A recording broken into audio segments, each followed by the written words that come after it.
the Denver Nuggets have smashed the Phoenix Suns 118-102 in Game 5 of the Western Conference semifinals. The number one seeds now have a 3-2 lead in this best-of-7 game series. Booker and Durant again leading the way for the Suns, and DeAndre Ayton at 14, but that's all your players for the visitors in double figures. The Nuggets with 5 players in double figures, including Nikola Jokic, registering his 10th career playoff triple-double. And Bruce Brown with 25 points off the bench as the Nuggets run all over the Phoenix Suns.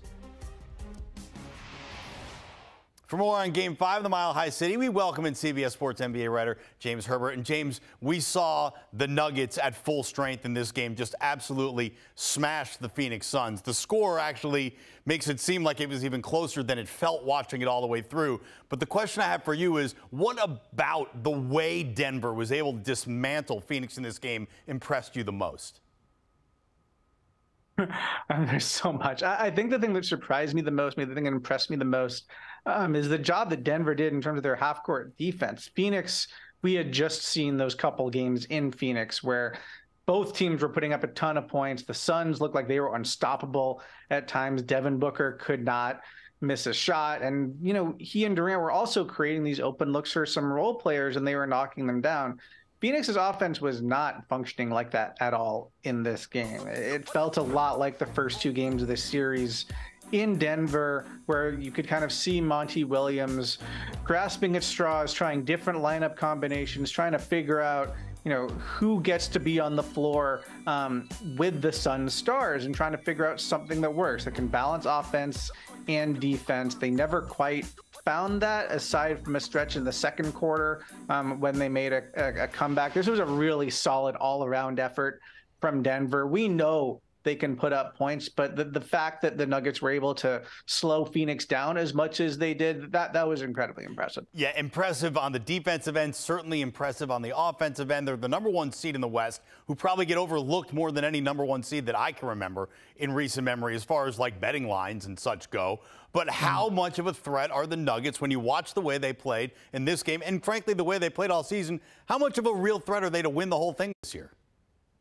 I mean, they're absolutely as much of a threat as anybody, and that should have been the story coming in to the playoffs. I mean, they have seemed like a championship contender, at least in theory, to me, since the moment that they acquired Aaron Gordon at the trade deadline a couple of years ago. It's just we have not seen a healthy version of that Nuggets team in the playoffs since then. Now they are here. They are clicking. We are seeing them do it against a really, really talented team on the other side. It did not look, you know, perfect throughout like every step of the way. Late in the regular season, they stumbled a little bit, but you always knew that that ceiling was there. And I think tonight was a really good example of what that looked like. It looked different in the first quarter. Michael Porter Jr. comes out and is kind of dominating. And then in the third quarter, when the Nuggets really separate themselves, it is Jokic just absolutely unstoppable, but both in terms of him just putting up points and also creating open shots for everybody else. It felt like the Nuggets could not miss a single shot all quarter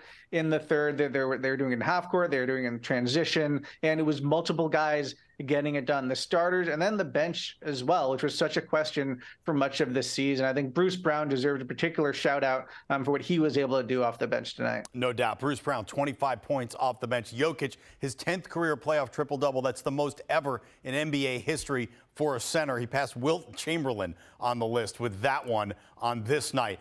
But the Suns aren't out of it yet. We know that Denver's a different team at home than they are on the road. They go back to the Valley of the Sun for Thursday night's Game 6. What Phoenix team do we need to see this series extended to 7?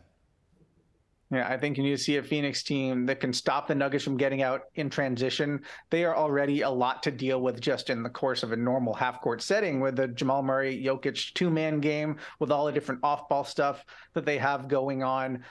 When they're getting runouts, when they're getting points off of turnovers, when they're getting easy baskets, just pushing off of misses and taking advantage of, honestly, some like sort of stagnant Phoenix possessions, it's just too easy. Like the Suns have to take away Denver's easy stuff, and then they need to be very purposeful about what they're doing on the offensive end. Some of this is on the coaching staff and trying to kind of figure out that rotation, figure out who is feeling it that night. I did like what Terrence Ross gave them off the bench in this game, but it wasn't the same sort of depth of talent helping them in this one as we saw when they were back at home. They're going to need Jock Landale to be dominating the offensive glass again. You didn't see that as much in this game. I think they're going to need some of the guys that we keep talking about over and over in this series. TJ Warren, Landry Shamet, who was so good in game 4, was not heard from tonight. Those guys need to knock down shots so they can take pressure off of Book and KD, who, of course, it would be nice if they could combine for 70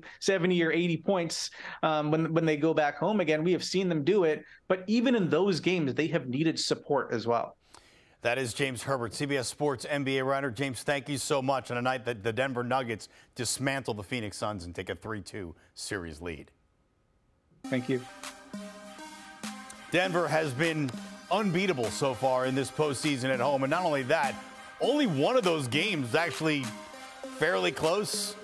A 9-point win over the T-Wolves in the first round was the only other one that wasn't by double digits, but a 16-point win that felt like much more on this night to take a 3-2 series lead against the Phoenix Suns. Here's Suns head coach Monty Williams at the podium.